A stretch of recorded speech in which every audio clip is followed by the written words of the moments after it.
आप सभी को क्रांतिकारी जय भीम, जय संविधान, जय जोहार, जय मंदिर, जय बहुजन समाज। जैसा कि आप सभी लोगों को पता है कि चुनावी माहौल यहाँ पे गर्मो गर्म है और देख लीजिए सारे लोग गांव के एकत्रित हैं। तो आइए जानते हैं आज अब की माहौल क्या है अमेठी जिला का। तो साथियों, आप लोग, आपका परिचय।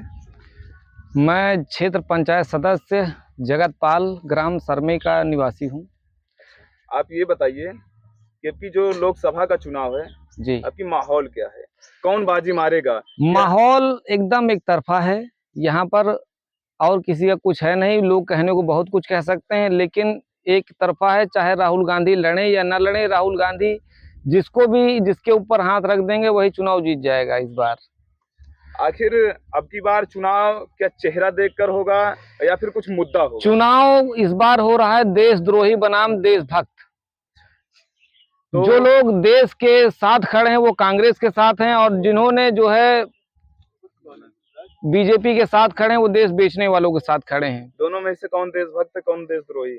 मैं यही कहूंगा कि इस समय का जो माहौल है, वो जो संविधान बचाने के लिए लड़ रहे हैं वो 100% देश बचाने के लिए लड़ रहे हैं, और जो संविधान के खिलाफ काम करते हैं वो सब आप जानते हैं कि बीजेपी या इस तरीके की पार्टियां जो कि मेन तौर पर हिंदू मुसलमान करके लोगों को गुमराह करती हैं, ऐसी पार्टियों का खास तौर पर विरोध ही करना हम लोगों का कर्तव्य है।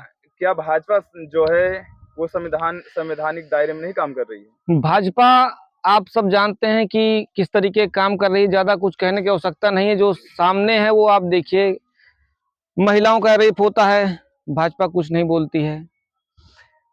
यहाँ पर लोग गरीबों के साथ अत्याचार होता है, संविधान वहां ताक पर रख दिया जाता है। रातों रात बहन बेटी को जो है जला दिया जाता 2 बजे। हिंदू धर्म में कौन सा नियम है जहां पर एक मनीषा वाल्मीकि थी, उस बेचारी का रातों रात लाश जला दी गई? वहां संविधान कहाँ था? तो संविधान बचाने वाले हाथ अगर होंगे तब संविधान बचेगा ना। आखिर अब की जो कांग्रेस और भाजपा में लड़ाई है, दलित का क्या योगदान रहेगा, दलितों का? दलित इस समय भाजपा की तरफ नहीं जाएंगे दलित?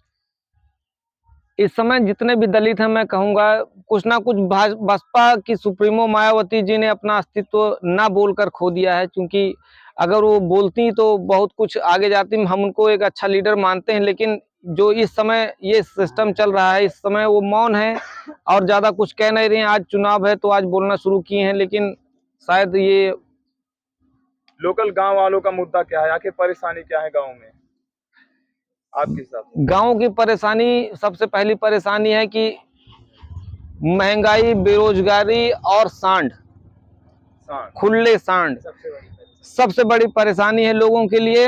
आज ये दो आप देख रहे हैं, खेत सब उजड़े पड़े हैं, ये केवल सांडों की मेहरबानी है।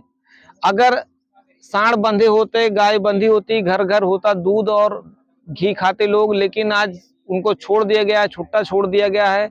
और ये खेत आज जो हरे भरे कभी दिखाई पड़ते थे इस मौसम में भी, आज वो एकदम उजड़े पड़े हैं। आखिर आपको 5 किलो राशन भी तो दिया जा रहा है। 5 किलो राशन तो तब दिया जाएगा ना, अब जब धीरे धीरे राशन भी बंद हो जाएगा, लोग फिर उसी स्थिति में आ जाएंगे। कब तक देगी? जब किसान पैदा करके सरकार को नहीं देगा तो सरकार कहाँ से लाएगी राशन? और जो 5 किलो राशन दिया जा रहा है, हमें तो ऐसा लग रहा है कि ये भुखमरी का प्रतीक है। आपका क्या कहना है इस पर? ये गरीबी का प्रतीक है। मैं ये कहूंगा, मोदी जी ने ऐसी व्यवस्था लागू कर दी कि सबको फ्री राशन देना है, और जो देश के नौजवान है, जो युवा वर्ग है, उसको एकदम उसके हाथ पैर काटने का काम कर रहे हैं ये इस तरीके से। और मैं अगर शिक्षा फ्री होगी, शिक्षा व्यवस्था सही होगी, तो 5 किलो राशन पर मोहताज नहीं होगा नौजवान। आखिर युवा कमजोर कहाँ से हो रहे हैं, कमजोर कहाँ से किया जा रहा है युवाओं को? युवाओं को मैं कहूँगा सबसे पहले जो हमारी प्राथमिक पाठशालाएं हैं, यहाँ पर जिस तरीके की शिक्षा व्यवस्था चल रही है, सारा देश जानता है इसको, सारे लोग जानते हैं। लेकिन जब यहाँ से प्राथमिक लेवल पर ही शिक्षा को एकदम खत्म कर दिया जा रहा है तो आगे कहाँ जाएगा? जो मोदी जी नौकरियों का वादा किए थे करोड़ों, उसका क्या हुआ? हमने भी कभी उस जुमले का हम भी शिकार हुए थे कि 2 करोड़ नौकरियां साल में। हमने भी 2014 में बहुत भूल करके 1 वोट दे दिया था। चलो आपने भी गलती की है। और वो गलती का पश्चाताप मुझे आज भी है। आज भी मैं बेरोजगार हूँ और मेरे साथ कई सारे नौजवान हैं जो बेरोजगार हैं और इस गलती को बार बार नहीं दोहराएंगे। इस बार हम अपना बटन काला धन का भी कुछ दिन मामला चला था जोरों से, उस पर आपकी क्या राय है?